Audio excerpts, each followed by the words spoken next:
Hi friends, welcome to tech Ravi. కొత్తగా ఫోన్లు కొనాలని చూస్తున్నారా? ఐఫోన్ అయితే ఈ సమయంలో కొనొద్దు. ఎందుకంటే ప్రజెంట్ అయితే ఐఫోన్ 15 వెర్షన్ అయితే నడుస్తుంది. వచ్చే నెలలో అంటే సెప్టెంబర్లో కొత్త ఫోన్ రిలీజ్ అయ్యే అవకాశం ఉంది. కొన్ని అఫీషియల్గా చెప్పకపోయినా కూడా కొన్ని లీక్స్ ప్రకారం అయితే ఐఫోన్ 16 అయితే సెప్టెంబర్ 10వ తారీఖుని ఈవెంట్ ఉండొచ్చు అని తెలుస్తుంది. దాంతోపాటు మంచి ప్రైసెస్ కూడా తగ్గే అవకాశం కూడా ఉంది.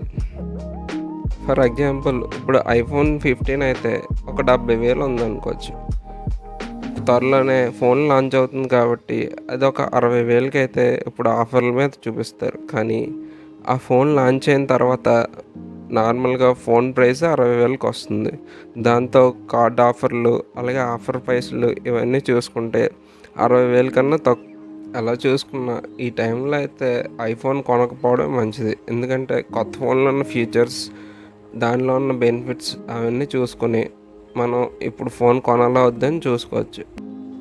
ఫైనల్గా నేను ఇచ్చే సజెషన్ ఏంటంటే ఇప్పుడైతే ఐఫోన్ కొనకపోవడం మంచిది. ఎందుకంటే అప్పుడు కొత్త ప్రైసెస్ కూడా మనకు తెలుస్తాయి కాబట్టి కంపేర్ చేసి ఏది కావాలంటే అది కొనుక్కోవచ్చు. ఇన్ఫర్మేషన్ మీకు నచ్చినట్లయితే లైక్ చేయండి, షేర్ చేయండి, కామెంట్ చేయండి. Thank you.